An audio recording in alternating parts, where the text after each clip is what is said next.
महाराष्ट्र के मुख्यमंत्री माननीय श्री एकनाथ शिंदे जी से मैं प्रार्थना करती हूं कि आज के इस बेहद खुशी के एवं अहम अवसर पर वे सभी को संबोधित करें।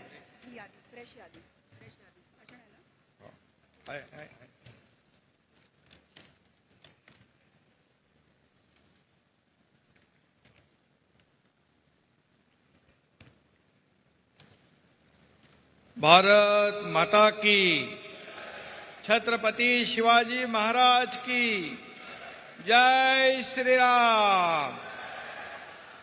आजचा दिवस आपला स्वप्नपूर्तीचा आहे। आज देशातील सर्वात लांबीच्या सागरी सेतूचं आज लोकार्पण होतंय आणि या लोकार्पण प्रसंगी ज्यांच्या शुभ हस्ते होतंय ते आपल्या देशाचे गौरव मूर्ती, विश्वगौरव, लोकप्रिय आणि अतिशय कणकर असे प्रधानमंत्री नरेंद्र मोदी साहेबांचं मी आपल्या सगळ्यांच्या वतीने मनापासून स्वागत करतो। आणि आमचे उपस्थित राज्यपाल महोदय, दोन्ही उपमुख्यमंत्री, सर्व केंद्रीय मंत्री, माझे विधिमंडळातील सहकारी मंत्री, सर्व खासदार, आमदार, त्याचबरोबर Hiroshi Suzuki, ambassador of Japan आणि सर्व मान्यवर, खरं म्हणजे आपल्याला आदरणीय प्रधानमंत्री महोदयांना ऐकायचं आहे। आणि आज देशातला सगळ्यात लांबीचा 22 किलोमीटरचा सिंगल लॉंगेस्ट सी ब्रिज या ठिकाणी आदरणीय प्रधानमंत्री महोदयांनी त्याचा शुभारंभ केलेला आहे। खरं म्हणजे योगायोग बघा, याच MTHLचं या सागरी सेतूचं भूमिपूजन आदरणीय प्रधानमंत्री महोदयांनी केलं होतं। त्यावेळी देवेंद्रजींच्या काळामध्ये ते मुख्यमंत्री असताना, आणि त्याचं उद्घाटन देखील आज मोदी साहेबांच्या शुभ हस्ते होतंय। याचा आपल्या सगळ्यांना सार्थ अभिमान आहे, आनंद आहे। मध्ये कोविडचा काळ गेला। कोविड असताना देखील या समुद्र सेतूमध्ये ज्या ज्या लोकांनी, अधिकाऱ्यांनी, इंजिनियरनी, सर्व कर्मचाऱ्यांनी, अधिकाऱ्यांनी जी मेहनत घेतली त्यांना मी मनापासून धन्यवाद देतो। कारण कोविड असताना देखील त्यांनी या पुलाचं काम योग्य वेळेमध्ये केलं आणि 2 तासाचं आता लागणारं अंतर या पुलामुळे फक्त 20 मिनिटांमध्ये मुंबईतला माणूस इथं चिरलेमध्ये येणार आहे। आणि हा गेम चेंजर प्रकल्प आहे। इंधन वाचणार, वेळ वाचणार, प्रदूषण कमी होणार, अशा प्रकारचा अत्याधुनिक टेक्नॉलॉजीचा वापर करून हा प्रकल्प आपण केला। खरं म्हणजे याच्याबरोबर आज Kharkopar Uran railway line, Digagaon railway स्थानक, सूर्या पाणी पुरवठा योजना, नवी मुंबई मेट्रो मार्ग 1, बेलापूर ते पेंढार, खाररोड आणि गोरेगाव दरम्यान नवीन रेल्वे लाईन यांचं देखील आपल्या राष्ट्राला समर्पण केलं जाणार आहे। ऑरेंज गेट ते मरीन ड्राईव्ह बोगदा टनेल त्याचं देखील भूमिपूजन होणार आहे। आणि त्याचबरोबर नमो अभियानमधील मुख्यमंत्री महिला सक्षमीकरणाचा देखील शुभारंभ या ठिकाणी होणार आहे। लेक लाडकी लखपती या योजनेचा देखील शुभारंभ होतोय। हजारो महिला या कार्यक्रमाला उपस्थित आहेत। मी त्यांचं मनापासून स्वागत करतो, त्यांना खूप खूप शुभेच्छा देतो आणि बांधवांना देखील धन्यवाद देतो। MTHL सीलिंग ये भारत रत्न स्वर्गीय अटल बिहारी वाजपेयी जी का नाम इसे दिया हुआ है। यह सेतु अटल जी के नाम की तरह ही अटल और मजबूत है। श्रद्धेय अटल जी का नाम और हमारे यशस्वी प्रधानमंत्री मोदी जी द्वारा इसका उद्घाटन इस ब्रिज के मजबूती की एक गारंटी है। जैसे देश में मोदी गारंटी चलती है, वैसे ये ब्रिज भी अभी और मजबूत हो गया है। यह सी ब्रिज 22 किलोमीटर का है। बड़े भूकंप के झटके को झेलने की भी क्षमता इसमें है।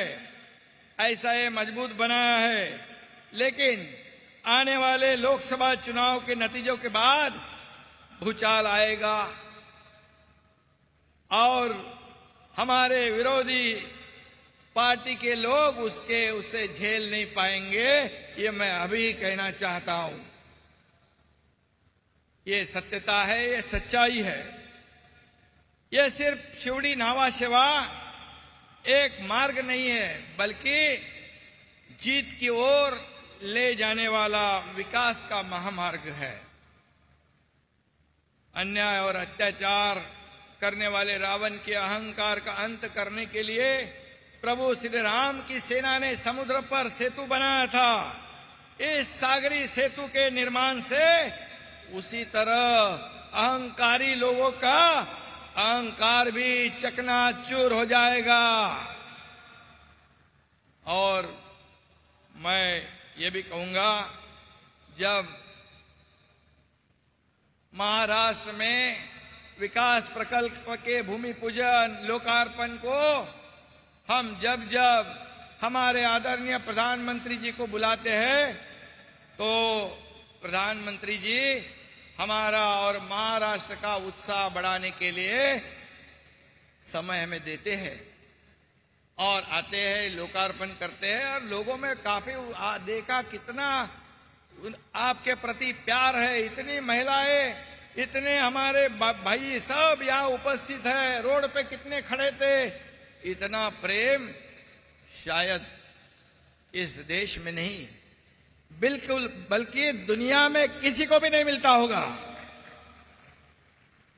और इसलिए ये विकास के जो विरोधी लोग हैं उनको हमेशा ये खटकता है, उनके पेट में दर्द होता है।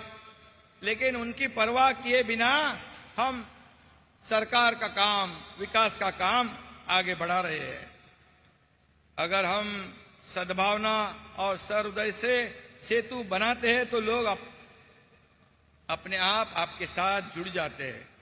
प्रधानमंत्री मोदी जी पूरे देश में इसी तरह सद्भावना एवं सर्वांगीण विकास का पुल बना रहे हैं। और इसीलिए इनके साथ अब की बार 400 पार के नारे को मजबूत करने के लिए हमारी भी एक बड़ी जिम्मेदारी बन चुकी है। और इसलिए मैं कहूंगा, मैं आप सबकी तरफ से कहूंगा कि फिर एक बार मोदी सरकार और महाराष्ट्र में अब की बार 45 पार, ये संकल्प लेकर हम आगे बढ़ रहे हैं। ये विकास के माध्यम से हम लोगों के सामने जाएंगे। जो विकास हमारी सरकार बनने से पहले रुक चुका था, उसमें रोडे डाले थे, स्पीड ब्रेकर थे, बंद था, उसे आगे बढ़ाने का काम मोदी जी के नेतृत्व वाली इस सरकार ने किया है। और निश्चित रूप से मैं कितने प्रकल्प शुरू है इसकी गिनती नहीं करूंगा, लेकिन नम्रता पूर्वक इतना ही कहूंगा कि पूरे देश में आपके मार्गदर्शन में, आपके सहयोग से, आपके नेतृत्व में इस महाराष्ट्र में सबसे ज्यादा इंफ्रा प्रोजेक्ट शुरू है। और लोगों के भलाई के लिए आज इस अटल सेतु से ये पूरी तीसरी मुंबई डेवलप हो जाएगी। या एयरपोर्ट है, यहाँ मुंबई पुणे कनेक्ट होगा, मुंबई गोवा कनेक्ट होगा, वसई विरार मल्टी मॉडल को कनेक्ट होगा, दिल्ली मुंबई का फ्रेट कॉरिडोर को भी कनेक्ट होगा। एक गेम चेंजर प्रोजेक्ट है। यह सिर्फ एक प्रकल्प नहीं, बल्कि एक अर्थव्यवस्था को पूरी तरह बदलने वाला प्रकल्प है। और इसलिए मैं इतना ही कहूंगा कि जो जो हमारे प्रस्ताव जाते हैं केंद्र में, बिल्कुल कटौती नहीं करते हुए वैसे के वैसे पूरी तरह मान्य होते हैं। इसलिए तो डबल इंजन की सरकार पूरी स्पीड से, गति से काम कर रही है। या मैं बताना चाहूंगा कि जो मुंबई अहमदाबाद बुलेट ट्रेन परियोजना, जो हमारे प्रधानमंत्री जी का बहुत ही पेट प्रोजेक्ट था, उसे भी रुकाया था। लेकिन जैसे हमारी सरकार आ गई तो सब बाधाएं दूर हो गई। उसका भी काम लैंड एक्विजिशन हो या जो भी काम है उसे भी आगे बढ़ाने का काम हमें शुरू किया है। और निश्चित रूप से मोदी जी के नेतृत्व में देश की प्रगति बुलेट की गति से हो रही है, यह वास्तवता है। 50-60 सालों में जो नहीं कर पाए वो जो 9-9.5 सालों में मोदी जी ने करके दिखाया है। इसीलिए इस भारत का नाम पूरी दुनिया में अदब से लोग लेते हैं। ऐसे परिस्थिति में बड़े बड़े देशों की अर्थव्यवस्था चरमरा गई है, डगमगा गई है, लेकिन ऐसे परिस्थिति में हमारे भारत देश की अर्थव्यवस्था को एक नई ऊंचाई पे नया आयाम देने का काम आदरणीय प्रधानमंत्री जी ने किया है। इसलिए मैं उनको बहुत बहुत धन्यवाद देना चाहता हूँ, उनका आभार व्यक्त करना चाहता हूँ। ऐसा ही प्रेम महाराष्ट्र के साथ आगे आपका रहेगा, ये मुझे विश्वास है।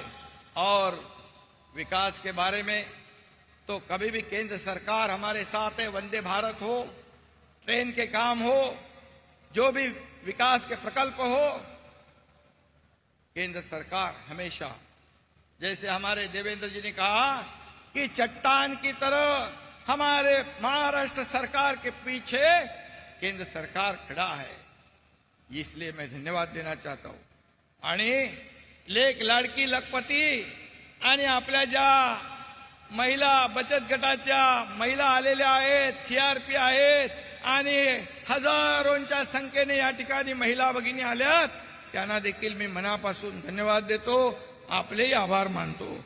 आणि एक गोष्ट फक्त मी या ठिकाणी सांगू इच्छितो की देशामध्ये करोडो राम भक्तांचं जे स्वप्न होतं की अयोध्यामध्ये राम मंदिर झालं पाहिजे, हिंदू हृदय सम्राट बाळासाहेब ठाकरेंचं पण स्वप्न होतं राम मंदिर झालं पाहिजे। आज ते असते तर आदरणीय मोदी साहेबांचं त्यांनी मोकळ्या मनाने अभिनंदन केलं असतं। आणि म्हणून मैं कुठल्या शब्दा मेरे पास शब्द नहीं है आभार व्यक्त करने के लिए, इसलिए मैं आपको सादर वंदन करता हूं, प्रणाम करता हूं।